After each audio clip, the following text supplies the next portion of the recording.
Okay, we will call the October 15th, 2024, 6 p.m. workshop to order. Presentation from the Minnesota Department of Transportation reference the Highway 371 corridor study. Jenny. Thank you, Mayor Ryan. Good evening, members of the council, and welcome back, MNDOT, to provide an update on your corridor study progress. I will turn the meeting over to them here shortly just to provide their presentation. I want to remind the public, for those who are watching online, we will be sharing the presentation so you can see that as they walk through that information, but then we will stop the Zoom recording because the council will be gathering around the table to view the concept plans. And so it's difficult to capture that online. So we will do the presentation. And then for those who are here today, we'll be able to look around the table and talk about the concepts. So just want everyone to be aware of the process for the workshop. And with that, I will welcome Bob Rogers and Tom Cruikshank to begin the presentation. Thank you. Yeah. This is clicking through. Sorry about the wire, but it's just you just roll it to your next screen. Terrific. Jenny, thanks. Mayor and council members, thank you. I just want to express a sincere thank you to all of you and to staff for all the hard work that we've been doing for almost a year and a half. We've been at this. Time flies when you're having fun. This has been an incredible exercise, and even for our district staff that's here today, we've worked together as a pretty good team, I think, through this process. We're not done yet. There's still work to do. But again, thank you for the opportunity to have us back to visit with you again. Again, we did a previous workshop. We call these workshops because we want to have it as an open conversation. This will be another round of workshop with you again tonight Bob's going to give you a little bit of background information to, how we're at today, where we've gotten to where we are today. And then again, we want to we roll out the big plot maps so that we can, again, talk to all of you about, any new issues that might have occurred since last time we're visiting with you, but also just to make sure that you all understand what we've been working on so that if you get questions from your constituents, you're prepared to answer them. Or if you have other questions for us, we have a chance to, again, either try to get answered tonight or, we'll fetch the answers and get them to you. Or if it's something that we don't have an answer to, something that we can have our team work on. So again, I'll turn it over to Bob. But again, thank you. We sure appreciate the opportunity to be here again tonight. And, again, this is conversational. We'll try to, again, hopefully get this done in time. Certainly for you to have a little break before your 7 o'clock meetings. Bob? All right. Thank you for having us back. Just real quick, I'm Bob Rogers with Bolton and Mink. I'm the project manager for the consultant team, helping MNDOT out with this project. So you met Tom. He's the district planning project manager. Also with us, Mike Kennedy, the district engineer. Jim Hallgren, I don't know your official title. You program manager. What is your AD? Oh, AD. That's right. Yeah. And then Steve Voss, the district planner director as well. So they're all here to answer questions, to hear input. And so, we really want to, spend most of our time at the layout going through what we have covered in the last number of months. I think we were last here in April. And at that time, we were still kind of in the early stages of the study. And I'll kind of go through the different phases of that. But we have made quite a bit of progress. But again, this is a good check-in time just to make sure we're tracking the way we should and the way you would expect to see some of the outcomes and what that means for your community, now and into the future. So do I have control here? Is that? Oh, I did something wrong. Oh, I'm going to scroll. There we go. All right. So I think, again, last time we did a little bit more detailed presentation for you, provided a lot more study background and all. I've just got a couple of slides tonight just to, again, kind of set the context of the study, what we're doing, why we're here, and kind of where we were and where we're headed. So as you all know, we're doing this corridor study. It's a planning level study. It goes all the way from the County Road 18 signal here in Nisswa south to the South Baxter limit or the river bridge. So it's quite a long corridor study that we're looking at here. We started, like Tom had said, roughly a year and a half ago. And really, we're looking at what types of, future improvements can be made to maintain, the safety and the efficiency, just the mobility and all for people driving along the corridor and throughout your community and all that too. So it is a visioning study, so we're not at super detailed level concepts, and you'll see that as we get at the layout in a little bit.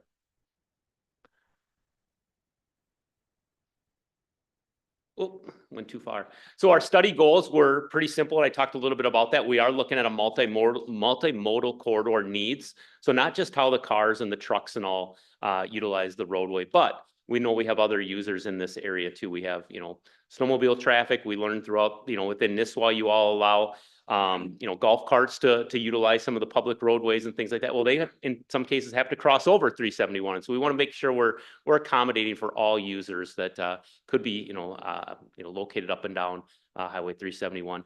We're also looking at, what like I said, the future concepts would look like, developing recommendations for the corridor, and then ultimately helping inform some upcoming projects that are currently scheduled. At the south end of the corridor, we got the large interchange project I'm sure you're all aware of. And then also MNDOT has a corridor pavement project in a number of years that is looking at this entire stretch. So again, what types of improvements can even be built into those projects? And then also just, again, preparing the communities for, as you have developments come in and other things, what can be done in conjunction with some of those types of projects as well. So phase one, like I said, was that early identification of issues along the corridor. That was really what we were here back in April talking to you about, what we had heard and found. We're currently wrapping up really the phase two, which is the development of design concepts and evaluating those concepts. And then, we're kind of just, like I said, just starting into kind of phase three with the implementation planning, and then ultimately a corridor study report that outlines, again, what would be considered for future improvements. So what did we hear? We did hear loud and clear in our early phases of engagement about safety. And we learned that in our analysis with the number of crashes that are out there. We've had hundreds of crashes over a 5-year period, a number of serious crashes as well. Even since the corridor study started, we've had a number of pretty severe crashes along this section of roadway. A couple right here in town that you all, again, probably very well aware of at the 77 intersection, but we've had others as well, with another fatality down near the Baxter area. Mobility was another real concern. Traffic volumes really kind of fluctuate in this corridor. We're, the lower teens of thousands in some areas to over 30,000. And we know that changes seasonally. And we know that changes, just even on the weekends and everything else. So that's part of our study process too, is looking at those seasonal fluctuations or daytime fluctuations and all too.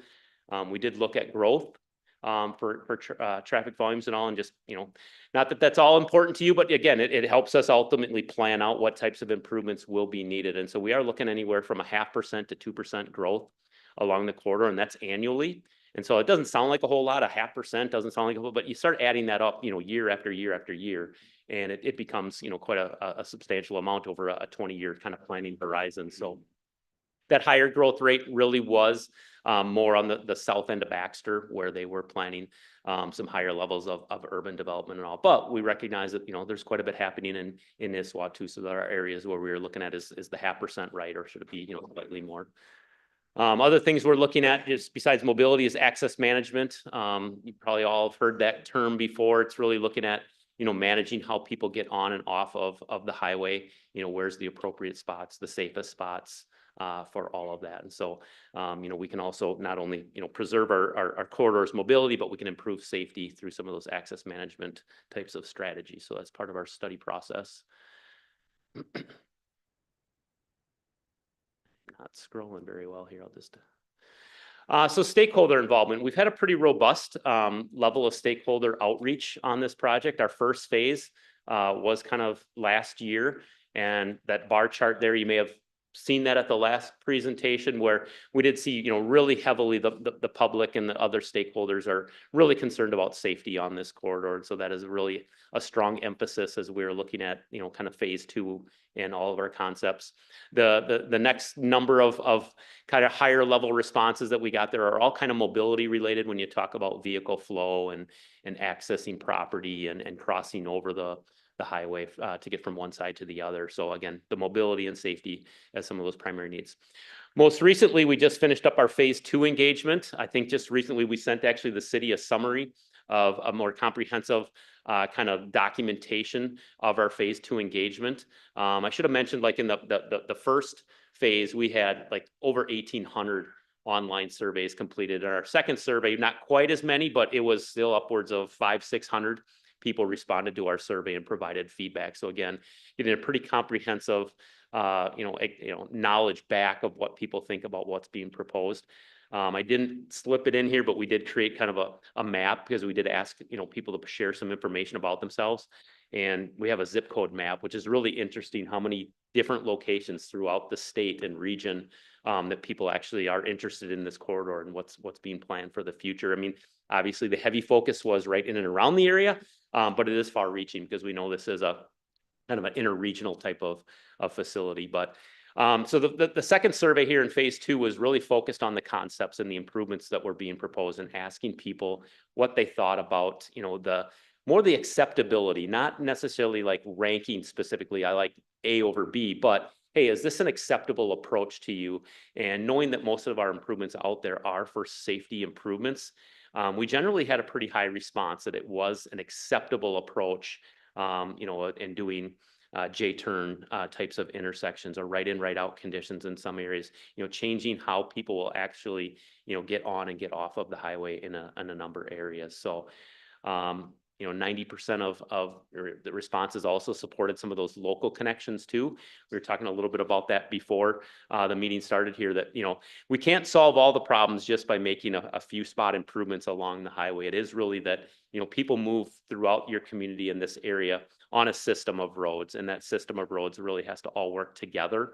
And so there are some local improvements, and generally people, again, if they're only planning to travel down the road a mile, is the best thing for them to get on the highway, or is there some other type of roadway facility, backage road, frontage road that can serve that trip too? And so we've identified a number of those improvement opportunities as well. So in the north segment, which, we've got layouts for the entire corridor area. So you got the ones on the wall as well. I would say those are very close to what we're going to be looking at tonight. Over time, we've made a few tweaks here and there. But in the north segment, we have a number of locations that we are proposing a number of kind of changes to the, again, access and intersections and all. And I just have some of them listed here. I don't have every single one. But, a new location at Hazelwood and Smiley, we'll look at that location, which is kind of between County Road 18 and County Road 77, those two signals. Some improvements at 77. We do recognize, again, there has been some more serious crashes just recently. And so again, planning long-term, maybe short-term, nothing happens at that location, but long-term, if there was, continue to be a real safety problem there, what types of improvements could be implemented to maybe correct some of those safety problems.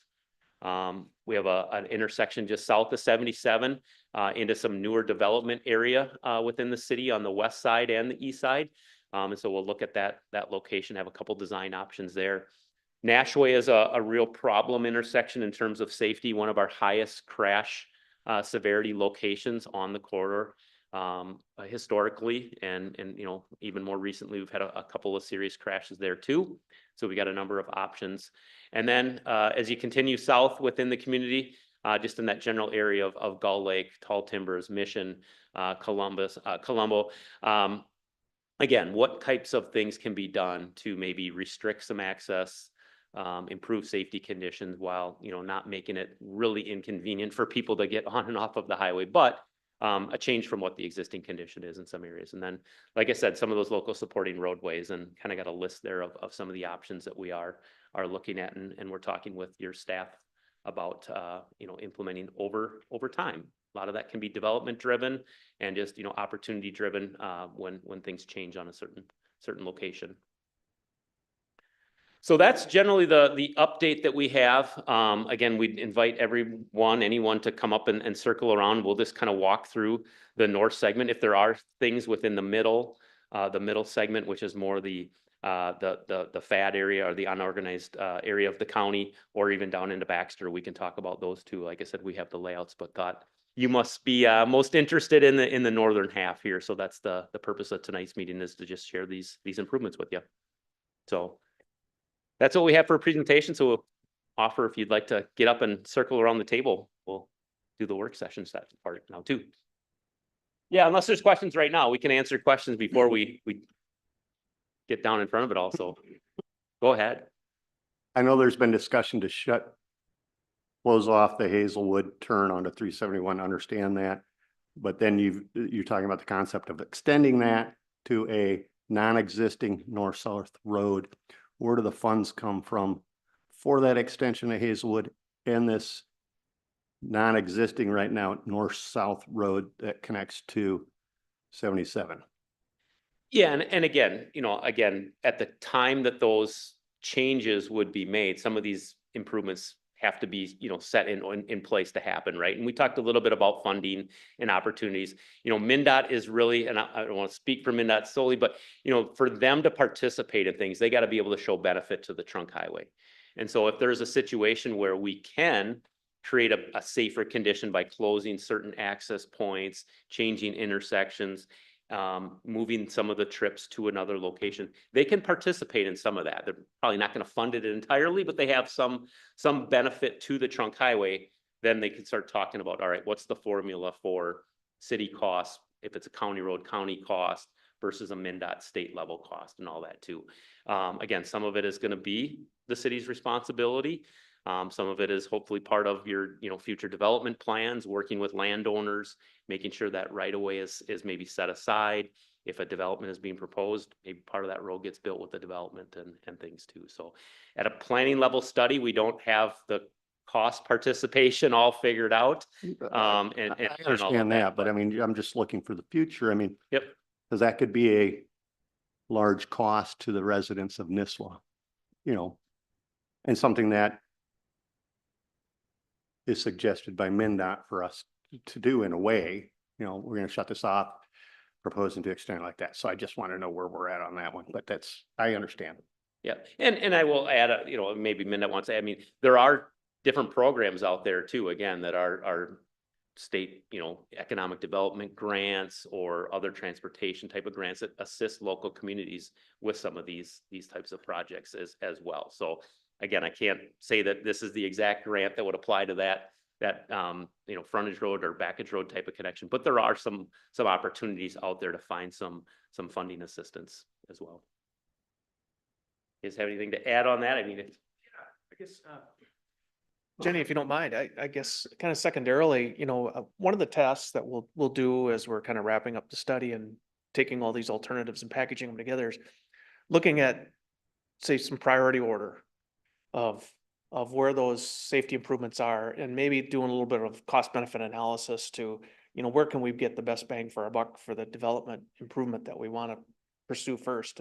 And it might be a combination of those that have the highest safety risk, get those going more quickly. If that's the case, then we might be a little bit more motivated to participate.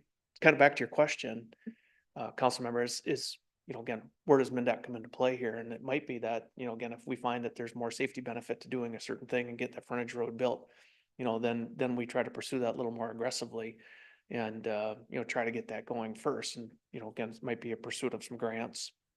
I know that we're working behind the scenes and be working with our consulting team on some federal grant opportunities to perhaps start initiating, maybe even sooner than pavement work for the highway, maybe start initiating some of these intersection related safety improvements. And if we're lucky enough to be awarded some of the money, that probably brings us back here to sit down with you again to talk about, okay, if we do this intersection improvement, maybe those related frontage road or backage road type improvements that are connected to it need to be packaged up and part of that too. Yeah, it's a gray area for right now. I don't have a number for you, but I can tell you that it's something that we'll have to partner together and work together on. As well as Crow Wing County, you know, again, if these are county roads, 1377, you know, if we're talking about some of these new intersecting roads that connect to that. I know in our similar work session with the county commissioners that we just did a few weeks ago, Bob and I had similar conversations with them. It's on their radar too. So it might be that we end up getting everybody, you know, the county and the city and us together to, you know, work in a partnership to try to deliver some of this stuff. It's certainly not going to be done in a vacuum, that's for sure.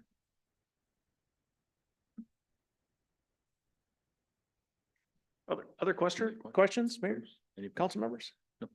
Mayor Ryan, can I jump in with a question? Sure. I think this might be something of kind of broad interest to a lot of individuals, and Bob, you mentioned it as part of the work you've done is just the recognition of some of the crashes that have occurred in our community in this past 6 months. I was recently also, it was shared with me that I think some adjustments were made, kind of MnDOT made the effort to adjust the signal lights and the approach to that to maybe try to help. And I believe that also occurred recently at 371 and County Road 18, that the signal light has been adjusted. And so there's been a change, and I think some people have recognized that. I don't know if you're able to speak to kind of when and how that happens, or just sharing some feedback on when that occurs, how you sort of respond to it. I don't know, do we want to, Mike, do you want to kind of address that from the engineering level? Jenny, I'll ask Mike Kennedy, our district engineer, maybe he can talk about that a little bit. And, Great, you know, thank again, you. from the engineering stuff that went into that, yeah.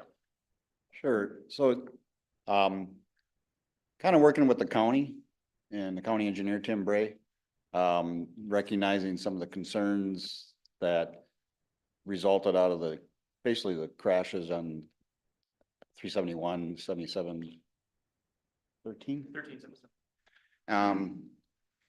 Resulted in, because both 77, 13 and County Road 18 on those signals have what's called like a flashing yellow.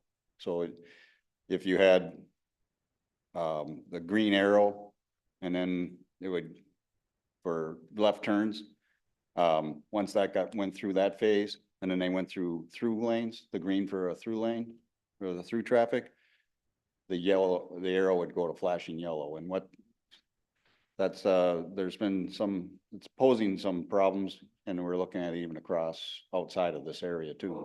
So that now there's no flashing yellow. So it just either you got the green arrow, it goes to red. And so it does, because particularly in 18, there's not a lot of through traffic. So it'll basically just have the green arrow and then red. And so anybody's caught in the left turn lane, they sit there, 371 shut down while they have the green through them. So I think our signal people are looking at that, continuing to monitor and figure out how to adjust that to make the bit operate more efficiently. Great, thank you.